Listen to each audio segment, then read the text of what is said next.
everyone, I am Tara and I'd like to welcome you to the Spiritual Talk Show. I'm your host. My co-host Annette couldn't be here again this evening, however, she will be joining us sometime soon.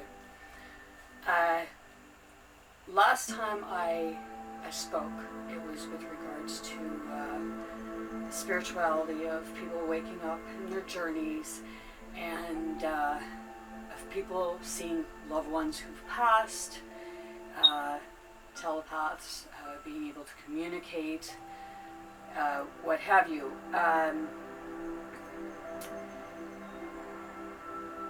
It has come to light many times, and we've all kind of shut it out, that when they say schizophrenia, psychosis, any type of what they class as a disease, it's come to find out that it's actually not a disease. It is curable. It's a big part of your spiritual awakening because you're different according to everyone else. Like, you're crazy. Well, in all honesty, I've been called crazy, and I'm actually proud to be crazy, because being crazy means you're awake to reality. So it's driving you a little insane, but you're not insane. You're perfectly fine. Just in other people's eyes, you're a little off. But we're not. We're in touch with reality. True reality. When we get in the motion or the notion where we feel we can't say anything to someone in fear of being mocked or called crazy or weirdo. I was actually called a weirdo because, yes, it does sound funny, but sometimes I can communicate with animals. The odd thing, never knew anything about even the word, unless it was like, well, no, that was Zohan, okay, and my cat told me that his name was Zohar, which when you find out, it was actually a book in the Bible that was left out in a lot of beliefs. And the Zohar is actually the mystical side of religion. Okay, think of cats. Cats see beyond the curtain, right? Well, when our cats go spastic or just out of the blue do something, it's because they've seen something through the curtain and they're trying to point it out to you, which we don't always pay attention to, but those are the things that we need to really look at and take notice of,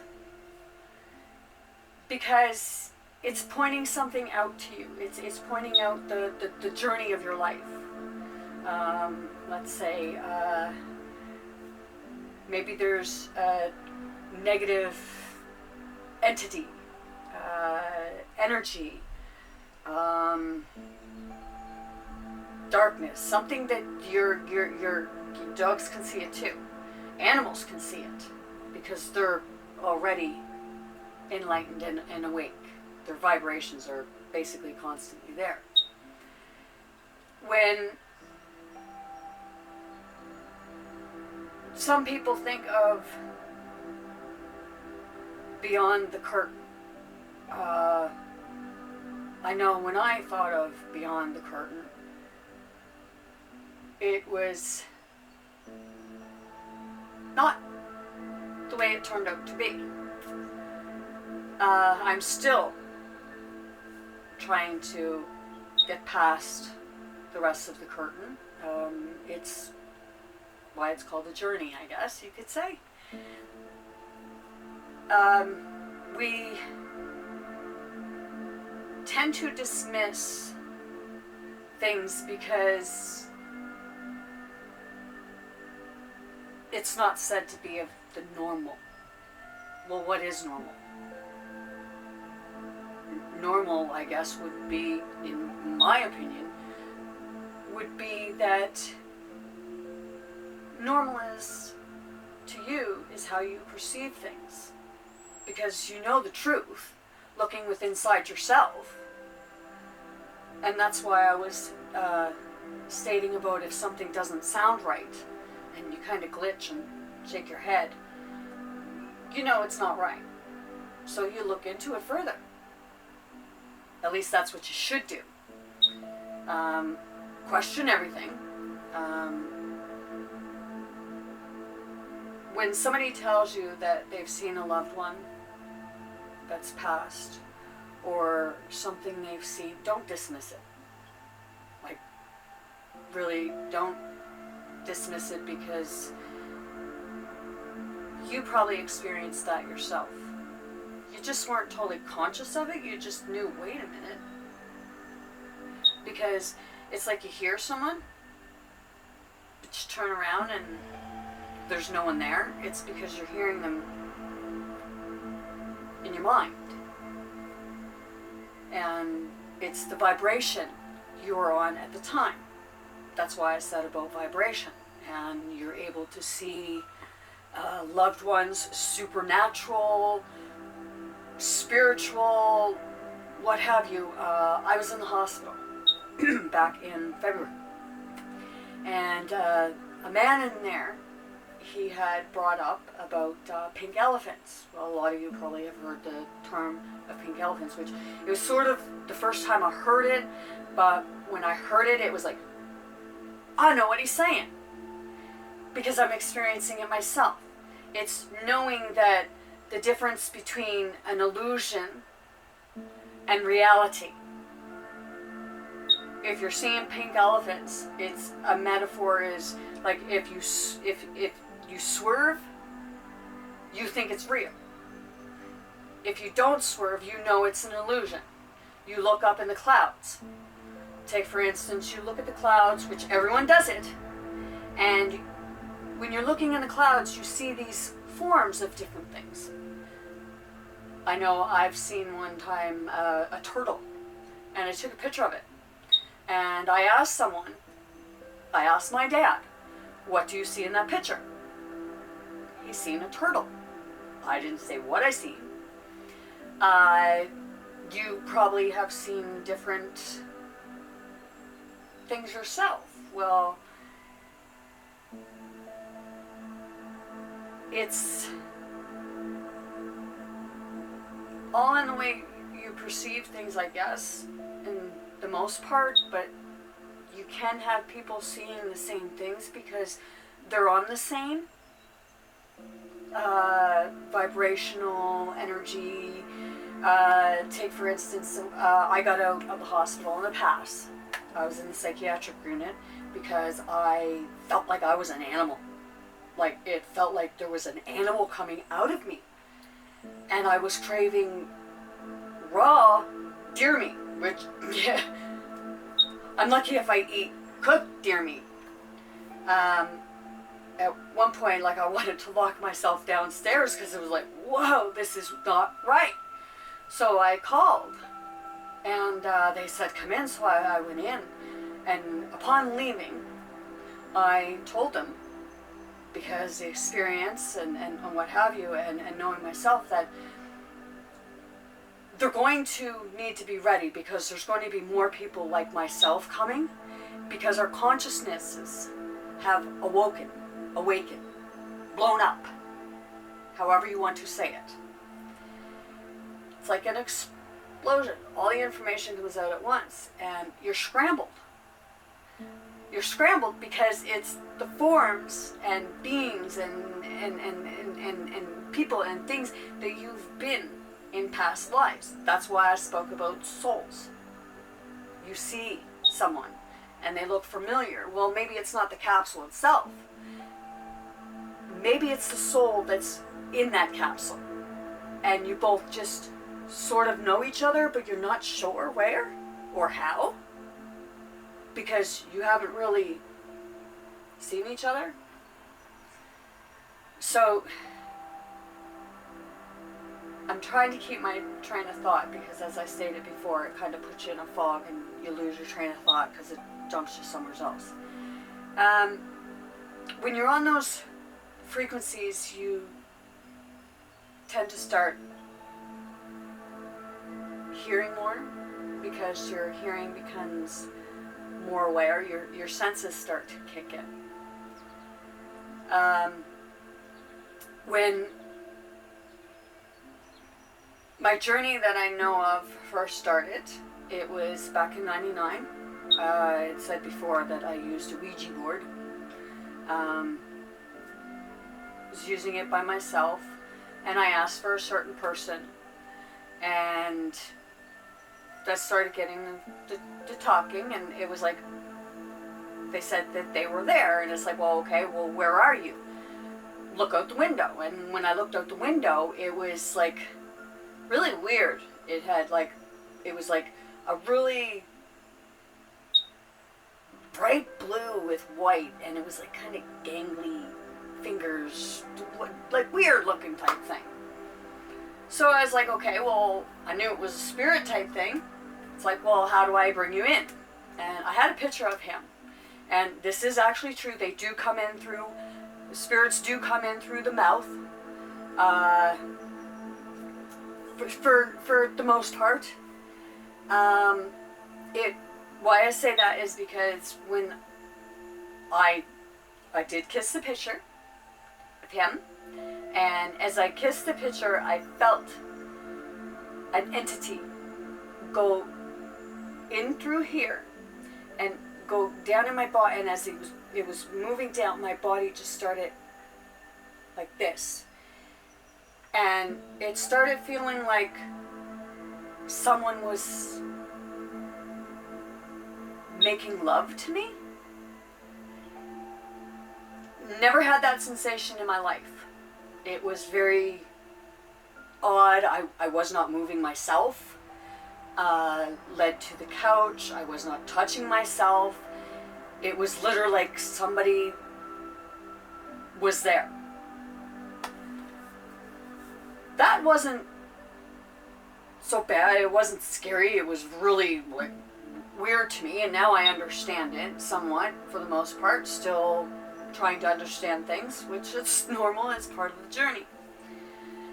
So things got weirder and weirder and weirder. I ended up in the hospital.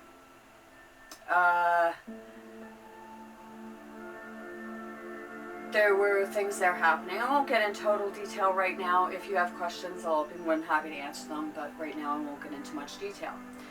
However, my family was going to go somewhere for a weekend, and I was experiencing things, and my family was the ones taking care of me when I got out of the hospital. Well, they took me to one of the main hospitals, and they were going to see if they could like keep me in, evaluate me, what have you. So we were there, and I was getting really agitated, because everyone knows when you go into a hospital, you start feeling sick even if you weren't sick. It's just the environment itself, the energy. So we were sitting there, and we got taken in the back, and a nurse come in, and it was very like weird and creepy for me, because it come out of my mouth, and like she come in, and I had been talking to my mom, and then all of a sudden my head turned to her, and it was like, how's your effing dead baby? Only with the curse word. She just looked and kind of paused and turned around and walked away, never to be seen again. No such thing as coincidences. Someone's not going to leave unless, like, what have you. So they brought the psychiatrist in. We went to see in the private room with the psychiatrist, and I addressed the psychiatrist and told her, like, okay, I'm going to do something, and after I do it, I want you to give me your spirit or your medical opinion. So I started reciting the Lord's Prayer, and as I started reciting the Lord's Prayer, my body just started like convulsing, And as it was convulsing, and I was saying this prayer, it got worse and worse and worse to the point where I had to stop saying the prayer. And once I stopped saying the prayer, my body just went back to normal. And I looked at the psychiatrist and I said, well, okay, what is your medical opinion? She just looks at me strange and she says, I know nothing about the spiritual stuff. And I told her that I didn't ask for your spiritual opinion, I asked for your medical opinion. And her response was, I can't give you one. And she sent me home. So this is why when I was in the hospital, I told them before I left this last time, I told them that you really need to be ready. Because there are going to be more people coming like myself. And your medications aren't going to work, because they don't. Because once you're awake, you're awake. And the medications, they're not going to help. They're just going to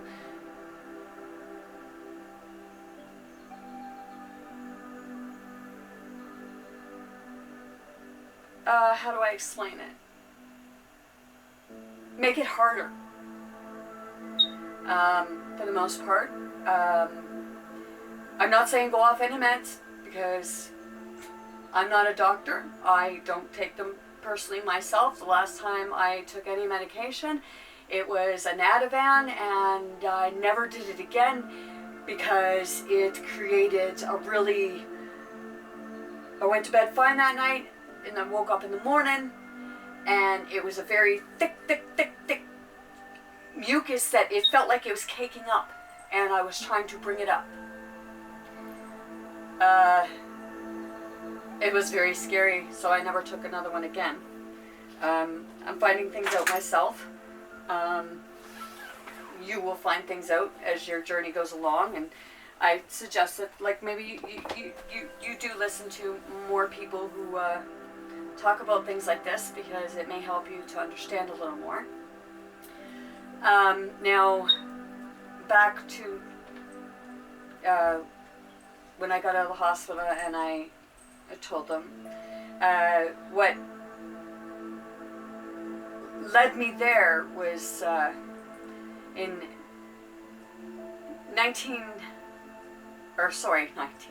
2019, I went unconscious at Costco because it had been something that was happening to me. So when I went down this time, it was a doozy. I then went and got my flu shot. And when I got my flu shot, my muscles started deteriorating. So as time went by and I went to hospitals and doctor's offices and what have you, it was a big eye-opener for me as to how people actually get treated.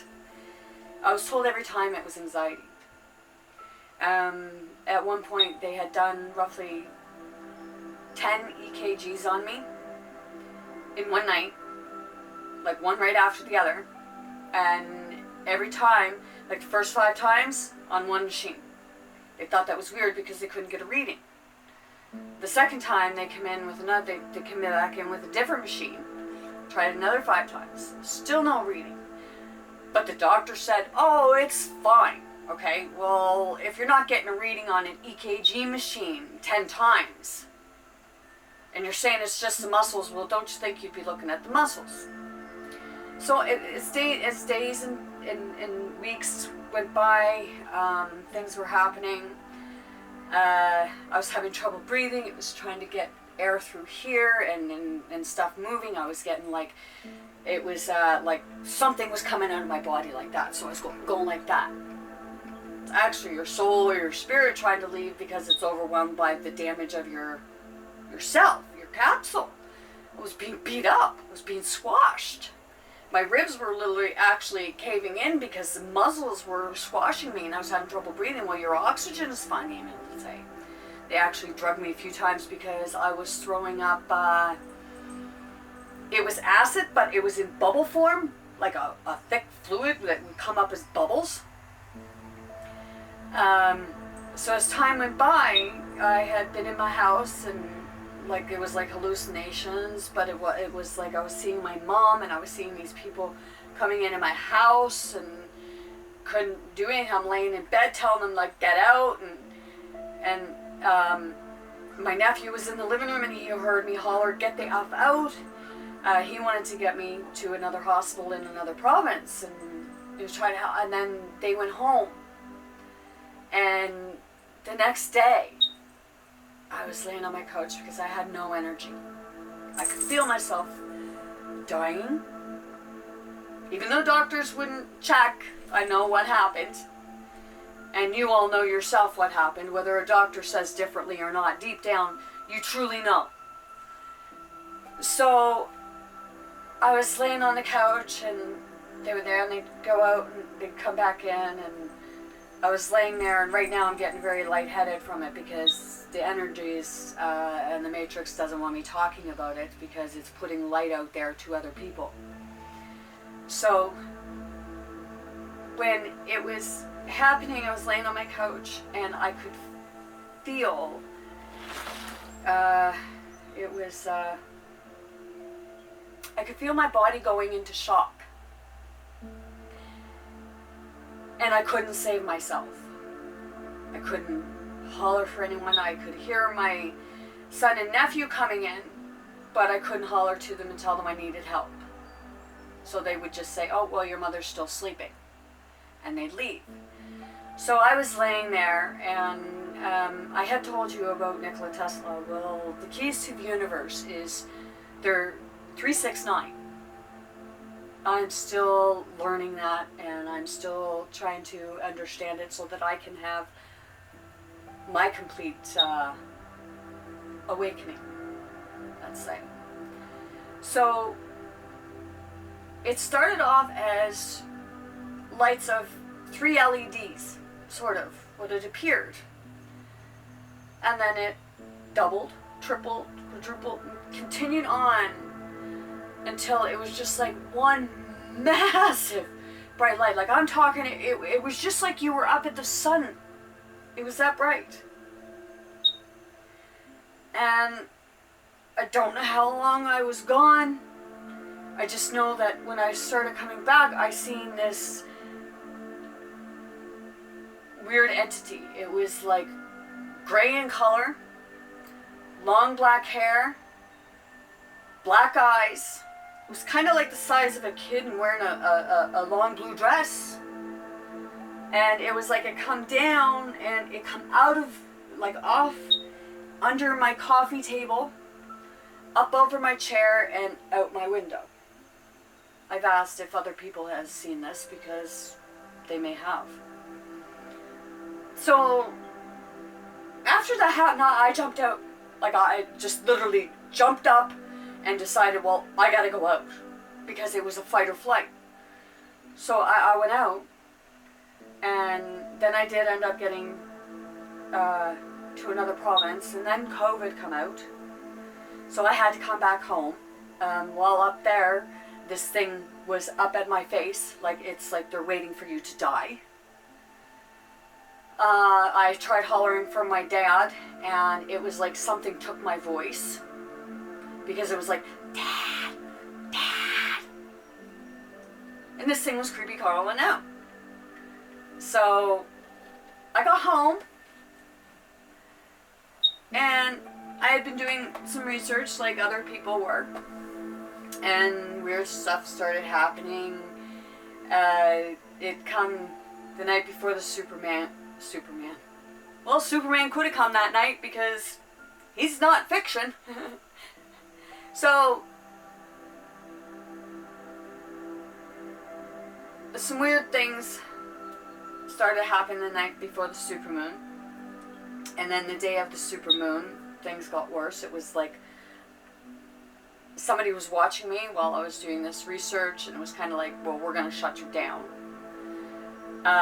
Well, it felt like there was an attachment, and it could have control of one side, or mainly of the left side for the most part, because that's more of the spiritual side, I believe, from what I've experienced.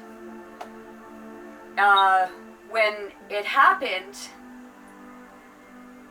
I knew something wasn't right. So I laid on my couch to get ready, because when that started happening, I knew, well, okay, we're in a spiritual war right now. World War III is a spiritual war. So this is why we're awakening.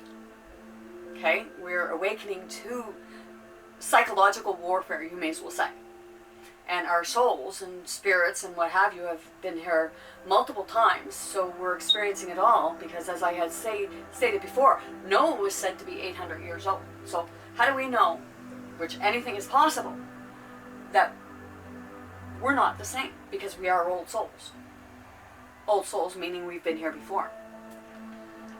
So when this started happening, like I said, I was laying on a couch and I realized, okay, there's not going to be room because I'm in a fight, which you are. So I got on the floor and I realized the wind started, nope, because you could smack your head off things. So the safest place to be is in the bed.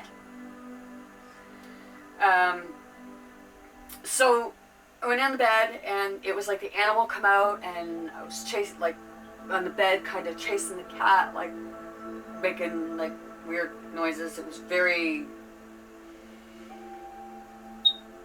well, some of you can understand because you've probably experienced it yourself in different ways. So the cat ran and it started. The fight started.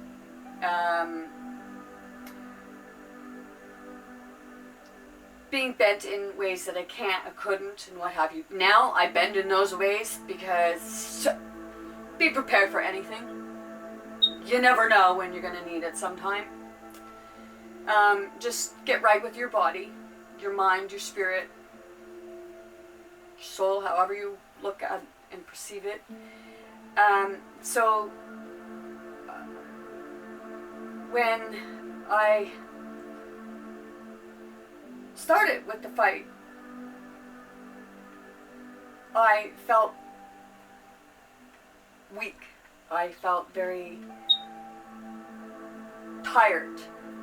It was draining. So when that happened, I'm still trying to figure it out to some degree of how I done it, but somehow I took myself and I went inside myself in my mind. So I'd still be aware of everything. Only I wouldn't hurt from it. Because what had happened was the energy of the negative realms, what have you, that can have control. That's why I say your soul fights. It took an up under my rib and trying to haul it up, like literally trying to haul, okay? Like you can, like when people say bad things can happen when this is happening to you, bad things can happen. Things of the supernatural, that like it's like, well, it's unexplained. There's probably a reason for that. Which there is. Not probably, there is. So it was ripping. When it couldn't rip the rib, it went up and right in on my rib and tried grabbing the heart out. Squeezing on the heart. Trying to crush it and pull out. Sometimes you may get the feeling yourself like something's trying to haul your heart out or something trying to haul you out as you go through your journey because you're shifting and you feel like you're discombobulated. Well, we are in some degree. It's a matter of grounding. So while this was happening, I was aware, but it wasn't hurting and I wasn't